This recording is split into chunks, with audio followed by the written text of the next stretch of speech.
Hi friends, welcome to my channel Unnis tasty recipe. കുറേ ദിവസമല്ലേ നമ്മൾ കണ്ടിട്ട്. അപ്പോൾ നിങ്ങൾക്ക് വേണ്ടിയിട്ട് സ്പെഷ്യലായിട്ട് ഞാൻ ബ്ലാക്ക് ഫോറസ്റ്റ് കേക്കാണ് ഉണ്ടാക്കുന്നത്. അതായത് അടുപ്പിലാണ് ഇത് ഉണ്ടാക്കുന്നത്. മെഷറിംഗ് കപ്പോ ഒന്നും എൻ്റെ അടുത്തില്ല. അപ്പോൾ നമുക്ക് വീട്ടിൽ എങ്ങനെയാണ് എളുപ്പത്തിൽ ഇത് തയ്യാറാക്കുന്നതെന്ന് നോക്കാം. അപ്പോൾ ഞാൻ പതിവുപോലെ ഗ്യാസിൻ്റെ അടുപ്പിൽ തന്നെയാണ് ഇത് കേക്ക് ഉണ്ടാക്കുന്നത്.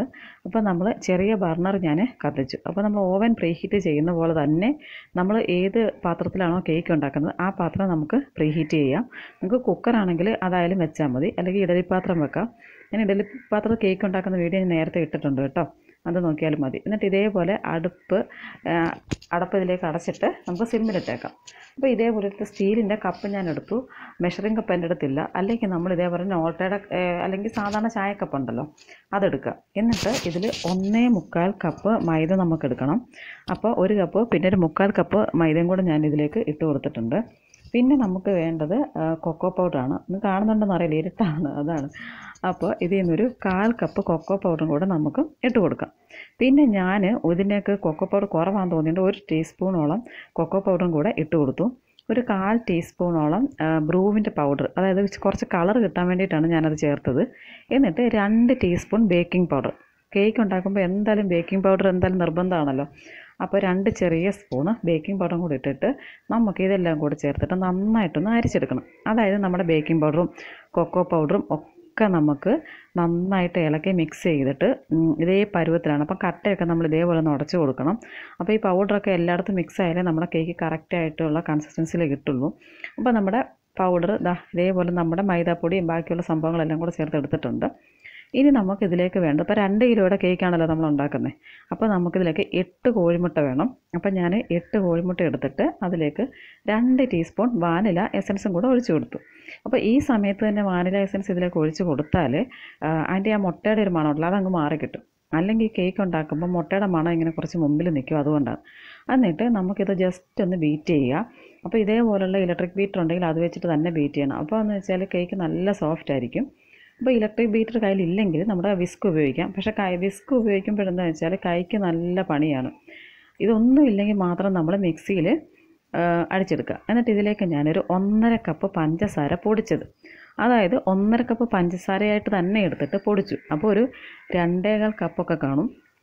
എന്നിട്ട് ഈ മുട്ട നമ്മൾ ബീറ്റ് ചെയ്യുന്നതിൻ്റെ ഇടയ്ക്കിടയ്ക്കായിട്ട് ഈ പഞ്ചസാര ഇട്ട് കൊടുക്കണം.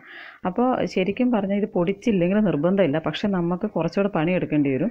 അപ്പോൾ ഇങ്ങനെ പൊടിച്ചാണ് ഞാൻ മിക്കവാറും ചേർക്കുക. കാരണം അങ്ങനെ ചേർത്താൽ പഞ്ചസാര പെട്ടെന്ന് നമുക്ക് അലിഞ്ഞ് കിട്ടും. അത് നല്ലൊരു ഗുണമാണ്. അപ്പോൾ നമ്മുടെ എഗ്ഗ് ഒക്കെ നന്നായിട്ട് എന്താ വെച്ചാൽ ബീറ്റ് ചെയ്ത് വെച്ചിട്ടുണ്ട്. അപ്പോൾ ഇതിലേക്ക് ഞാനൊരു 2 ടേബിൾ സ്പൂണും ബട്ടർ ഇട്ട് കൊടുത്തു. അതായത് നമുക്ക് സാധാരണ കേക്ക് കിട്ടുന്ന, അതായത് ബേക്കറിയിലൊക്കെ നമ്മൾ സൺഫ്ലവർ ഓയിലാണ് ഉപയോഗിക്കുന്നത്. അപ്പം സൺഫ്ലവർ ഓയിൽ ഒരു 1/4 കപ്പ് നിങ്ങൾക്ക് ഈ സമയത്ത് ഇതിലേക്ക് ചേർത്ത് കൊടുക്കാം. എന്നിട്ട് ഞാനിത് ജസ്റ്റ് ഒന്ന് മിക്സ് ചെയ്യാൻ വേണ്ടിയിട്ട് മാത്രം ഒന്ന് ബീറ്റ് ചെയ്തതാണ്. എന്നിട്ട് ഇതിലേക്ക് നമുക്ക് അരിച്ചു വെച്ചിരിക്കുന്ന നമ്മുടെ മൈദയും കൊക്കോ പൗഡറും ഒക്കെ ഉണ്ടല്ലോ, അത് നമുക്ക് പതിയെ ഒന്ന് ഇട്ട് കൊടുക്കാം. അതായത് ഈ അരിച്ച് വെച്ചിരിക്കുന്ന പൊടിയെല്ലാം കൂടി ഇതിലേക്ക് മിക്സ് ചെയ്തിട്ട് പെട്ടെന്ന് കൂട്ടിക്കലർത്തി എടുക്കരുത്. അപ്പോൾ നമ്മുടെ ഈ പതഞ്ഞ് വന്നിരുന്ന മുട്ടയുണ്ടല്ലോ, അതങ്ങ് താണു പോകും. അപ്പോൾ നമ്മൾ പതിയെ ഇത് മിക്സ് ചെയ്തെടുക്കണം. അതായത് ജസ്റ്റ് ഒന്ന് ഹോൾഡ് ചെയ്തെടുക്കണം. ഞാനൊരു ഇതേപോലത്തെ തടിയുടെ ചട്ടുകം ഉണ്ടല്ലോ, അത് ഉപയോഗിച്ചിട്ടാണ് ഞാനിത് മിക്സ് ചെയ്തെടുത്തത്. അപ്പോൾ നന്നായിട്ട് നമ്മൾ മിക്സ് ചെയ്യണം. അതായത് പിന്നെയും കുറച്ച് പൊടി വീതം ഇട്ട് തന്നെ വേണം നമ്മൾ മിക്സ് ചെയ്യാനായിട്ട്. അപ്പോൾ നമുക്ക് ഈ ആവേശം കയറിയിട്ട് നമ്മൾ എന്ത് ചെയ്യുന്നത് വെച്ചാൽ ഈ പൊടി എല്ലാം കൂടെ എടുത്തങ്ങ് ഇടും. അപ്പോൾ അങ്ങനെ ഇട്ടാൽ ഇത് നന്നായിട്ട് മിക്സായിട്ട് വരത്തില്ല, പിന്നെ കേക്ക് അത്ര സോഫ്റ്റും ആവില്ല. അപ്പോൾ ഞാൻ ഇതേപോലെ ഇതൊക്കെ കൂടെ മിക്സ് ചെയ്തെടുത്തിട്ടുണ്ട്. അപ്പോൾ കേക്കിൻ്റെ മാവ് ടൈറ്റ് ആണെങ്കിൽ ഒരു 2 ടീസ്പൂണോളം പാല് നമുക്ക് ചേർത്ത് കൊടുക്കുക. അപ്പോൾ നല്ല ടൈറ്റ് ആണെങ്കിൽ നമുക്ക് കുറച്ചുകൂടെ പാല് ചേർത്ത് കൊടുക്കുക. അതെന്താണെന്ന് വെച്ചാൽ ഈ മുട്ടയുടെ വലിപ്പം ഉണ്ടല്ലോ, മുട്ടയ്ക്ക് ചിലതൊക്കെ നല്ല വലിപ്പമായിരിക്കും, അപ്പം കുറച്ചുകൂടെ ലൂസായി പോകും. അപ്പോൾ ഞാനൊരു ഇത്തിരി പാലും കൂടെ ഇതിലേക്ക് ഒഴിച്ചു കൊടുത്തിട്ടുണ്ട്. എന്നിട്ട് ഇത് നന്നായിട്ടൊന്ന് ഇളക്കി കൊടുക്കുക. എന്നിട്ട് ഈ കേക്കിൻ്റെ മിക്സ് ഇവിടെ നന്നായിട്ട് റെഡി ആയിട്ടുണ്ട്. എന്നിട്ട് വേണം നമുക്കിത് ബേക്ക് ചെയ്യാനായിട്ട്. അപ്പം ബേക്ക് ചെയ്യാനുള്ള മോൾഡും ഈ വീട്ടിലില്ല. അപ്പോൾ അതുകൊണ്ട് നമ്മൾ സ്റ്റീലിൻ്റെ ചരുവത്തിലാണ് കേട്ടോ ഇത് ബേക്ക് ചെയ്യുന്നത്. അപ്പോൾ സ്റ്റീലിൻ്റെ ചരുവം എന്ന് വെച്ചാൽ സ്റ്റീൽ പാത്രം, ചരുവം എന്നൊക്കെ എല്ലായിടത്തും പറയുമെന്ന് എനിക്ക് അറിഞ്ഞുകൂടാ. ഇവിടെ ആറന്മുളയിലൊക്കെ ചരുവം എന്നൊക്കെ പറയുള്ളൂ. അപ്പോൾ ഇതേപോലെ ഒരു സ്റ്റീലിൻ്റെ പാത്രം എടുത്തു. അപ്പോൾ വലിയൊരു പാത്രമാണ് കേട്ടോ. അതിൽ ഞാൻ സൺഫ്ലവർ ഓയിൽ നന്നായിട്ട് സ്പ്രെഡ് ചെയ്ത് കൊടുത്തു. അതായത് ഇങ്ങനെ തേച്ച് കൊടുത്തിട്ട് ഈ മൈദ സ്പ്രെഡ് ചെയ്ത് കൊടുക്കുക. എന്നിട്ട് നമുക്ക് എന്ത് വെച്ചാൽ അധികമുള്ള മൈദ ഇതേപോലെ തൂവിക്കളയണം. അപ്പോൾ അങ്ങനെ കളയുമ്പോൾ നമുക്ക് കേക്ക് പെട്ടെന്ന് ഡീമോൾഡ് ചെയ്യാൻ പറ്റും.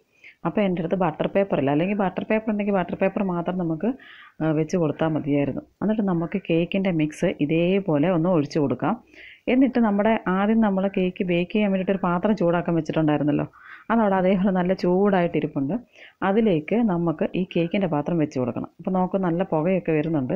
ഇതിൻ്റെ ഉള്ളിലേക്ക് നമുക്കൊരു സ്റ്റീലിൻ്റെ റിങ് വെച്ച് കൊടുക്കാം. ഒരിക്കലും കേക്കിൻ്റെ പാത്രം ഡയറക്റ്റ് വെക്കരുത്. എന്നിട്ട് ഇതേപോലെ കേക്ക് വെച്ചേക്കുന്ന പാത്രം ഇതിലേക്ക് വെച്ചിട്ട് അടച്ച് വെച്ചിട്ട് 5 മിനിറ്റ് നല്ല തീ തന്നെ വെക്കുക. അതായത് സിമ്മിലാണെങ്കിൽ അതായത് ചെറിയ ബർണറിലാണ് നമ്മളിപ്പോൾ വെച്ചേക്കുന്നത്, സിമ്മിൽ. അത് നല്ല തീയിൽ തന്നെ 5 മിനിറ്റ് വെക്കുക. ഇതേപോലെ വെക്കുക. എന്നിട്ട് വേണം നമ്മൾ സിമ്മിലാക്കാൻ. ഒരു 25 മിനിറ്റോളം കൊണ്ട് ഈ കേക്ക് റെഡിയാവും. അപ്പോൾ ഇതേപോലെ ഗ്ലാസിൻ്റെ അടപ്പാണെങ്കിൽ നമുക്ക് പെട്ടെന്ന് കേക്ക് ബേക്ക് ചെയ്യുന്നത് കാണാൻ പറ്റും. അപ്പോൾ ഒരു 25-30 മിനിറ്റോളം കഴിഞ്ഞിട്ടുണ്ട്. ഇപ്പോൾ ഞാൻ ഇതിലേക്കൊന്ന് കമ്പിയിട്ട് കുത്തി നോക്കുകയാണ്. അപ്പോൾ നമുക്ക് കണ്ട ഇതിലൊന്നും പിടിച്ചിട്ടൊന്നുമില്ല. നമ്മുടെ കേക്ക് ഏകദേശം നല്ല പരുവായി. അപ്പോൾ ഇത് നല്ലതായിട്ട് തണുത്തിട്ട് ശേഷം വേണം നമ്മൾ ഡീമോൾഡ് ചെയ്തെടുക്കാൻ. എന്നാലേ നമുക്കിത് നന്നായിട്ട് കിട്ടുള്ളൂ. അപ്പോൾ കണ്ടോ, കേക്ക് കരിഞ്ഞിട്ടൊന്നും നല്ല സോഫ്റ്റ് ആയിട്ടുള്ള കേക്കാണ് കിട്ടിയേക്കുന്നത്. ഇനി എന്തെന്ന് വെച്ചാൽ ഇതിൽ ഐസിങ് ചെയ്യണം. അപ്പോൾ ഐസിങ് ചെയ്യുമ്പോഴാണല്ലോ നമ്മുടെ ബ്ലാക്ക് ഫോറസ്റ്റ് കേക്ക് അത് അങ്ങനെ തന്നെ ആവുക. അപ്പോൾ ഇതിൻ്റെ വെച്ചാൽ കേക്ക് കട്ട് ചെയ്യുന്ന നല്ല കത്തിയുണ്ട്, അതും എൻ്റെ അടുത്തില്ല. അപ്പോൾ ഞാൻ ഇപ്രാവശ്യം ഇങ്ങനെ ഇത് കട്ട് ചെയ്യുന്നത് നൂല് കൊണ്ടാണ്. അപ്പം കത്തി വെച്ച് ജസ്റ്റ് ഒന്ന് കേക്ക് ചെറുതായിട്ടൊന്ന് മുറിച്ച ശേഷം നമ്മളൊരു നൂലെടുക്കുക. എന്നിട്ട് ആ കത്തി മുറിച്ചില്ലേ അതിലേക്ക് നൂല് കയറ്റിയിട്ട് ചുറ്റിനെ ഇങ്ങ് കൊണ്ടുവന്നിട്ട് നന്നായിട്ടൊന്ന് വലിച്ചാൽ മതി. അങ്ങനെ വലിക്കുമ്പോൾ എന്താണെന്ന് വെച്ചാൽ കേക്ക് നല്ല പോലെ നമുക്ക് കറക്റ്റായിട്ട് ഇതിനെ ലെയർ ചെയ്യാൻ പറ്റും. അപ്പോൾ ഞാനിതിനെ ഒരു 3 ലെയറായിട്ടാണ് കട്ട് ചെയ്യുന്നത്. അപ്പോൾ ആദ്യത്തെ ലെയർ ഞാനിങ്ങനെ നൂല് വെച്ചിട്ട് വലിക്കുകയാണ്. അപ്പം ഏകദേശം ഇപ്പോൾ ഒരു ഫസ്റ്റ് ലെയർ നമ്മൾ കട്ട് ചെയ്ത് കഴിഞ്ഞു. അപ്പോൾ ഇതുപോലെ നമുക്ക് 3 ലെയറും നമുക്ക് ചെയ്തെടുക്കണം. അതായത് 3 ലെയറായിട്ട് ഇത് മുറിച്ചെടുക്കണം. അപ്പോൾ ആദ്യത്തെ പീസ്, അതായത് ടോപ്പ് ലെയർ നമ്മൾ എടുക്കാം. ഇങ്ങനെ ഇതേപോലെ നല്ലതായിട്ട് കിട്ടും. എന്നിട്ട് നമുക്കിതിനൊക്കെ ഐസിങ് ചെയ്യും. അപ്പോൾ ഞാനിത് 1/2 കിലോയുടെ വിപ്പിംഗ് ക്രീമാണ് എടുത്തത്. അതെന്ന് വെച്ചാൽ ആ കടയിൽ ഇത് മാത്രമേ ഉണ്ടായിരുന്നുള്ളൂ. അപ്പോൾ സാധാരണ 2 കിലോയുടെ കേക്കിൽ 3 കപ്പ് വിപ്പിംഗ് ക്രീം വേണം. അതായത് ഒരു 700-750 മില്ലിയോളം വേണം. ഇതെൻ്റെ 1/2 കിലോ ഉള്ളൂ. അപ്പോൾ ഞാൻ ഉള്ള വിപ്പിംഗ് ക്രീം ഫുള്ള് ഞാൻ ബീറ്റ് ചെയ്ത് എടുത്തിട്ടുണ്ട്. എന്നിട്ട് ഇത് നമുക്ക് എന്ത് ചെയ്യണമെന്ന് വെച്ചാൽ ഐസിങ് ചെയ്യണം. അപ്പോൾ ഐസിങ് ചെയ്യാനുള്ള ടേണിംഗ് ടേബിളും ഇല്ല. അപ്പോൾ ഇതേപോലെ ഒരു പാത്രത്തിന് മുകളിൽ ഞാനൊരു പ്ലേറ്റ് വെച്ചു. എന്നിട്ട് കുറച്ച് വിപ്പിംഗ് ക്രീം തേച്ച് കൊടുത്തു. അപ്പോൾ എന്ന് വെച്ചാൽ കേക്ക് അവിടെ തന്നെ സ്റ്റിക്ക് ചെയ്യാൻ വേണ്ടിയിട്ട് അങ്ങനെ ചെയ്ത് കൊടുത്തേ. എന്നിട്ട് ഇതിൻ്റെ മുകളിൽ നമുക്ക് ഷുഗർ സിറപ്പ് നന്നായിട്ട് ഒഴിച്ചു കൊടുക്കുക. അതായത് കേക്കിലേക്ക് ഈ പഞ്ചസാര സിറപ്പ് നന്നായിട്ട് ഇറങ്ങണം. അപ്പോൾ ഒരു കപ്പ് പഞ്ചസാര എടുത്തിട്ട് അത് 1/2 കപ്പ് വെള്ളം ആ ഒരു അളവിലെടുത്താൽ നമുക്ക് കറക്റ്റായിട്ടുള്ള കൺസിസ്റ്റൻസിയിലുള്ള ഷുഗർ സിറപ്പ് കിട്ടും. അതായത് ഒരുപാട് വെള്ളം ഒഴിച്ചാൽ നമുക്ക് കേക്കിന് പച്ചവെള്ളത്തിൻ്റെ ടേസ്റ്റ് വരും. എന്നിട്ട് നമുക്ക് എന്ത് ചെയ്യുക വെച്ചാൽ ഈ വിപ്പിംഗ് ക്രീം നന്നായിട്ട് തേച്ച് കൊടുക്കുക. അപ്പോൾ വിപ്പിംഗ് ക്രീം വെച്ചാൽ നമ്മൾ വിചാരിക്കും ഇത് കുറേ വിപ്പിംഗ് ക്രീം ഉണ്ടല്ലോ, ഇത്രയും ക്രീം വേണ്ടല്ലോ എന്ന് വിചാരിക്കും. പക്ഷേ എന്താണെന്ന് വെച്ചാൽ നമ്മൾ കേക്ക് സെറ്റ് ചെയ്ത് വരില്ലേ, അപ്പോൾ സെറ്റ് ചെയ്ത് വരുമ്പോൾ ഇതങ്ങ് കുറച്ചായിപ്പോവും. അപ്പോൾ അതുകൊണ്ട് നമ്മൾ അത്യാവശ്യം നന്നായിട്ട് തന്നെ ക്രീം ഇതിൻ്റെ ഉള്ളിൽ പുരട്ടണം. അപ്പോൾ ഈ വിപ്പിംഗ് ക്രീം നല്ല ടേസ്റ്റും കൂടാണല്ലോ. അപ്പോൾ ബേക്കറിയിൽ നിന്ന് വാങ്ങുന്ന കേക്കിൻ്റെ ക്രീമിൻ്റെ ഒരു ടേസ്റ്റേ അല്ല നമ്മൾ വീട്ടിലുണ്ടാക്കുമ്പോൾ നല്ല ടേസ്റ്റാണ്. അപ്പോൾ ഞാൻ ഈ ബേക്കറിയിൽ നിന്ന് വാങ്ങുമ്പോൾ എനിക്ക് പെട്ടെന്ന് നമുക്കൊരു ചേഞ്ച് മനസ്സിലാവും. അപ്പോൾ വിപ്പിംഗ് ക്രീം ഇത് നന്നായിട്ട് തേച്ച് കൊടുത്തിട്ടുണ്ട്. എന്നിട്ട് നമുക്ക് ഇതിൻ്റെ മുകളിൽ വേണമെങ്കിൽ ചോക്ലേറ്റിൻ്റെ ഇതിടാം, ചോക്ലേറ്റ് സ്പ്രിങ്കിൾസ് ഇടാം. അല്ലെങ്കിൽ ഞാനിവിടെ ചോക്ലേറ്റ് കുറച്ച് ഗ്രേറ്റ് ചെയ്ത് വെച്ചിട്ടുണ്ട്. അപ്പോൾ എന്താണെന്ന് വെച്ചാൽ നമ്മൾ കേക്ക് കഴിക്കുമ്പം ഈ ചോക്ലേറ്റ് ഇടയ്ക്കിടയ്ക്ക് കിട്ടും. അത് നല്ലൊരു ടേസ്റ്റാണ്. അപ്പോൾ അതുകൊണ്ടാണ് ഞാൻ ഈ ചോക്ലേറ്റ് ക്രഷ് ചെയ്തിട്ടത്. അപ്പോൾ ഇതിങ്ങനെ നമുക്ക് നന്നായിട്ട് ഇട്ട് കൊടുത്തിട്ട് നമുക്ക് ചോക്ലേറ്റ് ഇതിൻ്റെ മുകളിൽ തന്നെ രണ്ടാമത്തെ ലെയർ എടുത്ത് വെക്കണം. അപ്പോൾ ഏറ്റവും താഴത്തെ ലെയറാണ് നമ്മൾ ആദ്യം ചെയ്യുന്നത്. അപ്പം മിഡിൽ ലെയറായിട്ട് നമ്മൾ കട്ട് ചെയ്ത കേക്ക് ഇതിൻ്റെ മുകളിലേക്ക് വെച്ച് കൊടുക്കാം. എന്നിട്ട് ഇതിൻ്റെ മുകളിൽ നമ്മൾ എന്ത് ചെയ്യണമെന്ന് വെച്ചാൽ ആദ്യം ചെയ്ത പോലെ തന്നെ നമ്മൾ ഷുഗർ സിറപ്പ് ഒഴിച്ച് കൊടുക്കണം. ഇത് എന്ന് വെച്ചാൽ ഇത് നനഞ്ഞ് കുതിർന്ന് നാശമായി പോവുകയും ചെയ്യരുത്. അത്യാവശ്യം ഈ ഷുഗർ സിറപ്പ് കേക്കിൽ നന്നായിട്ട് ഇറങ്ങുകയും വേണം. അപ്പോൾ കേക്ക് നല്ല സോഫ്റ്റായിട്ട് അടിപൊളിയായിട്ടിരിക്കും. അപ്പോൾ ഞാൻ ഷുഗർ സിറപ്പ് ഇതുപോലെ നന്നായിട്ട് തേച്ച് കൊടുത്തിട്ട് ആദ്യം ചെയ്ത പോലെ തന്നെ വിപ്പിംഗ് ക്രീം വീണ്ടും ഞാൻ ഇതേപോലെ തന്നെ നന്നായിട്ട് തേച്ച് കൊടുത്തു. അപ്പോൾ ആദ്യം നമ്മൾ ചോക്ലേറ്റിൻ്റെ മറ്റേ പൊടി ഇട്ടില്ല, ചോക്ലേറ്റ് ക്രഷ് ചെയ്തിട്ട പോലെ തന്നെ ഇതിൻ്റെ മുകളിൽ നമുക്ക് ഇട്ട് കൊടുക്കാം. അപ്പോൾ നമ്മൾ എത്ര നന്നായിട്ട് ഐസിങ് ചെയ്യുന്നോ അതേപോലെ നമ്മുടെ കേക്ക് നന്നാവും. അപ്പോൾ ഇതിൻ്റെ മുകളിൽ ഞാൻ വീണ്ടും ആ ചോക്ലേറ്റ് ഗ്രേറ്റ് ചെയ്ത് ഇട്ട് കൊടുത്തു. എന്നിട്ട് വേണം നമുക്ക് ടോപ്പ് ലെയർ ഇതിൻ്റെ മുകളിൽ വെച്ച് കൊടുക്കാൻ. അപ്പോൾ സാധാരണ നമ്മൾ ബേക്കറി വാങ്ങുന്ന കേക്ക് കണ്ടെങ്കിൽ മനസ്സിലാവും, നല്ല കേക്ക് നല്ല ഫ്ലാറ്റായിട്ടിരിക്കും. പക്ഷേ ഞാനിതെന്ന് വെച്ചാൽ മുകളിൽ അങ്ങനെ ഫ്ലാറ്റ് ആക്കിയില്ല. കാരണം നമ്മൾ വീട്ടിലുണ്ടാക്കുന്ന കേക്കല്ലേ, അപ്പോൾ നമ്മൾ വീട്ടിൽ തന്നെ കഴിക്കാനുള്ളതാണ്. അപ്പോൾ വെറുതെ നമ്മുടെ കേക്ക് വേസ്റ്റാക്കി കളയണ്ടെന്ന് വെച്ചാൽ ഞാൻ അതിൻ്റെ മുകളിലൊന്നും ഫ്ലാറ്റ് ആക്കിയിട്ടില്ല, ജസ്റ്റ് ഒന്ന് ചെറുതായിട്ടൊന്ന് ലെവൽ ചെയ്തിട്ടേ ഉള്ളൂ. അതിൻ്റെ മുകളിലേക്ക് നമുക്ക് ഇതേപോലെ വീണ്ടും ബാക്കിയുള്ള ഷുഗർ സിറപ്പും കൂടെ നമുക്ക് നന്നായിട്ട് ഒഴിച്ച് കൊടുത്തിട്ട് നമുക്കിത് ഫുള്ള് കവർ ചെയ്യണം. അതായത് ഐസിങ് മൊത്തം കവർ ചെയ്തിരിക്കണം. നമ്മൾ ശ്രദ്ധിച്ച് ചെയ്യണം, കാരണം ടേണിംഗ് ടേബിൾ ഇല്ലാത്തത് കൊണ്ട് തന്നെ നമ്മുടെ കയ്യിൽ നിന്ന് ചിലപ്പോൾ ഇത് വഴുതിപ്പോവും. ഞാനൊരു പാത്രത്തിൻ്റെ മുകളിലാണല്ലോ ഈ പ്ലേറ്റ് വെച്ചേക്കുന്നത്. അപ്പോൾ എൻ്റെ അടുത്ത് ജസ്റ്റ് ഇതൊന്ന് ചരിഞ്ഞു പോയായിരുന്നു. അപ്പോൾ നിങ്ങൾ ചെയ്യുമ്പം ഇതേപോലെ കറക്കിയിട്ട് നല്ല വൃത്തിക്ക് ഐസിങ് ഫുള്ള് ചെയ്തെടുക്കണം. അപ്പോൾ ഇതേപോലെ ഐസിങ് ഫുള്ള് ചെയ്തെടുത്തിട്ടുണ്ട്. എന്നിട്ട് ഇതിൻ്റെ മുകളിൽ നമുക്ക് ചോക്ലേറ്റിന് സ്പ്രിങ്കിൾസ് ഇട്ട് കൊടുക്കാം. അപ്പോൾ ചോക്ലേറ്റിൻ്റെ സ്പ്രിങ്കിൾസ് ഇട്ട് കൊടുത്ത ശേഷം നമുക്കിതിൻ്റെ മുകളിൽ ഒന്ന് അലങ്കരിക്കാൻ വേണ്ടിയിട്ട് ഈ ചോക്ലേറ്റ് നമ്മൾ ഗ്രേറ്റ് ചെയ്ത് വെച്ചില്ലേ, അത് ചുറ്റിനും ഇതേപോലെ കയ്യിലെടുത്തിട്ട് അതിൻ്റെ ഫുള്ള് നമുക്ക് കവർ ചെയ്യാം. അപ്പോൾ നന്നായി വൃത്തിക്ക് നന്നായിട്ട് ചോക്ലേറ്റ് ഗ്രേറ്റ് ചെയ്തിടണം. അതായത് നമ്മൾ കുക്കിംഗ് ചോക്ലേറ്റ് അല്ലല്ലോ, ഡാർക്ക് ചോക്ലേറ്റ് തന്നെ വാങ്ങിയിട്ട് ചെയ്യുന്നതാണ് നല്ലത്. എന്നിട്ട് ഇതിൻ്റെ മുകളിലേക്ക് നമുക്ക് ബാക്കിയുള്ള വിപ്പിംഗ് ക്രീം വെച്ചിട്ട് ചെറുതായിട്ടൊന്ന് ഫ്ലവർ ഉണ്ടാക്കിയെടുക്കാം. അപ്പോൾ ഇത് ശരിക്കും ഒരു ഡെക്കറേഷന് വേണ്ടിയിട്ട് മാത്രം ചെയ്യുന്നതാണ്. ഇതൊക്കെ ചെയ്യുമ്പോഴാണ് കേക്കിന് ബ്ലാക്ക് ഫോറസ്റ്റിന് അതിൻ്റെയായിട്ടൊരു ഭംഗി ഉണ്ടാകുന്നത്.